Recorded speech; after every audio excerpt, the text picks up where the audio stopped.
Hi guys! Welcome back again to my channel at for today's video nga ay may bagong loan application na naman ako nakita. Ayan, ngayong 2025 at itinry ko nga ngayong araw. So ngayong araw din ako nakatanggap ng perang iniload ko sa kanila papunta sa may GCash account ko. So dito, 3 contact references lang ang hinahanap nila at hindi kailangan ng proof of income. Yan, basta may isang valid ID ka ay pasok ka na agad dito. At halos lahat daw na nag-a-apply dito is pumapasa. Ayan, naaaprubahan. 99.9% nga daw. So mukhang totoo naman kasi tinry ko tapos naaprubahan ako agad at pumasok nga agad sa may GCash ko. So kung interesado kang malaman kung ano ba yung loan app na to at if ever man na malate ka dito ng pagbabayad is nagpo-post kaya to, nanghaharas kaya to, or kukontakin kaya yung mga nasa contact references mo. So lahat na yan malalaman natin kaya panoorin mo yung video na to hanggang dulo.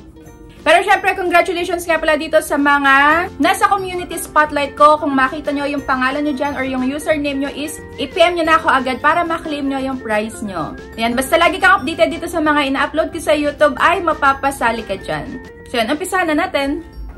At eto na nga, pumasok na agad sa may GCash ko. Kung makikita nyo dyan, you have received 620 pesos GCash from Skypay. Ayan, success na ngayong araw din talaga. At take note, dito hindi mo na kailangang i-download yung pinaka-application nila dahil sa website lang, makakapag-loan ka na agad sa kanila. Wala nang download pa.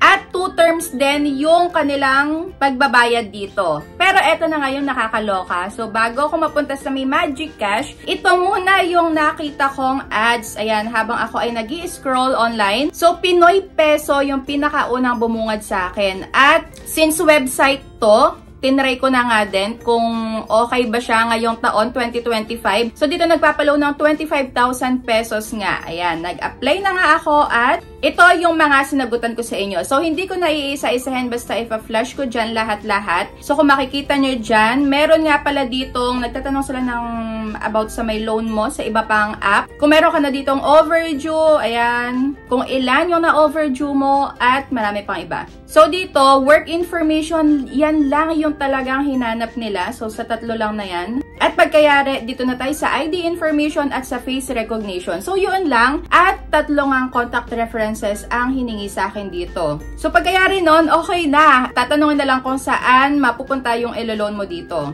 So, dito ko na nga po nakita ang Magic Cash na ngayon ko lang talaga nakita. So, 1,000 pesos nga yung na-approve sa akin dito at ito yung pinaka-loan details. 1,000 pesos yung babayaran at 120 days. Ayan, bali 2 terms siya.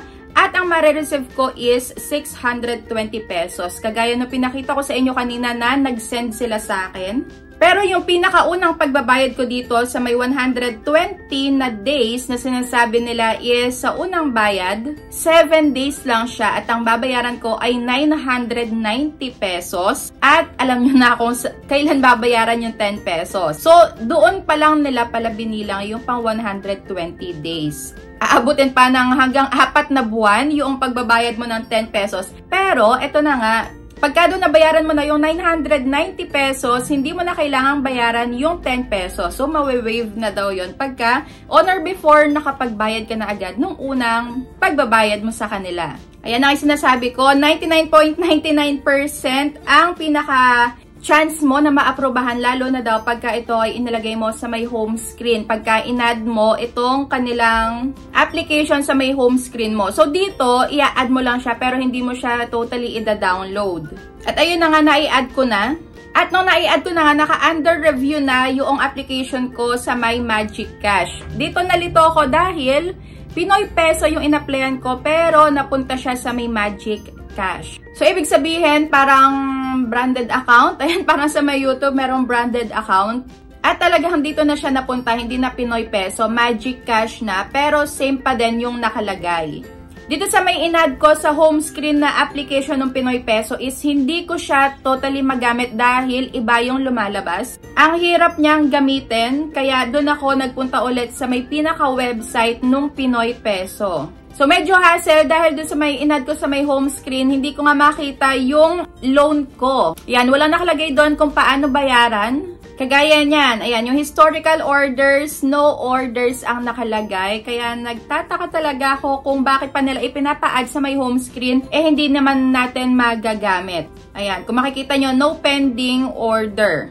Kaya dun talaga ako mapupunta ulit sa may Magic Cash or dun sa may pinakaunang website na napuntahan ko. At ayun na nga, pumasok na yung na-loan ko sa may GCash ko. Dito, nag-aalangan ako dahil usually yung mga ganito is reject ulit. Lalo na pagka sa may website. Pero, nagtaka nga ako dahil ang bilis lang ding pumasok sa may GCash account ko. So, yun nga, may nabawas na 380 para sa may service fee. Pero since natanggap ko na, kailangan na nating bayaran. So, mag-upload ulit ako ng panibagong video kung paano ko binayaran itong si Magic Cash or /Pinoy Peso.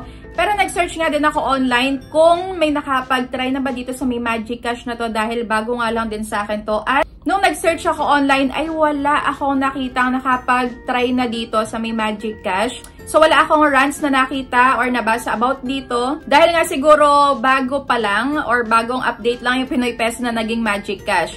Pero eto nga si Pinoy Peso, may nakita nga ako at ito ay legit nga daw na nagpo-post online at kinokontak din yung mga nasa contact references. Yan, kahit na nakapagbayad ka na is meron pa ding tatawag sa'yo. So kung na-try nyo na itong si Magic Cash at si Pinoy Peso, ayan, comment down below kung ano yung experience nyo sa may pag-loan sa kanila para mabasa na nga lang din ng mga iba pang magtatry at ibang makakakita ng ads nila online. Chinek ko nga din pala yung Pinoy Peso. So, ito yung bago nilang pinapakita. 10,000 pesos at yung interest is 122 pesos. At service fee ay 0.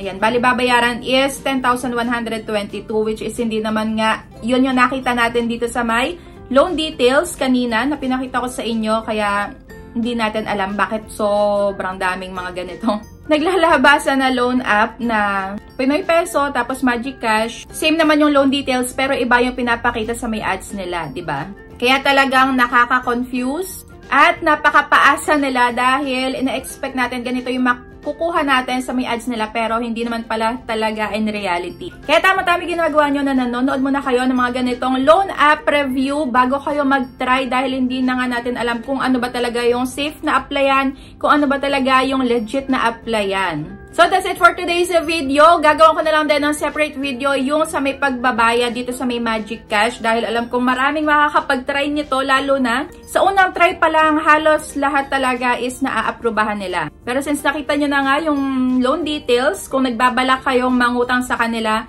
kayo na ang mag-decide dahil sa may unang pagbabayad ay 7 days lang talaga at yung pangalawa ay mawe-waive na kagaya na pinakita ko sa inyo kanina. So that's it for today's video. Kung meron pa kayong gustong ipa-review ay comment down below at re-reviewin ko yan para sa inyo. So ayun lang, thank you for watching and see you on my next vlog. Bye!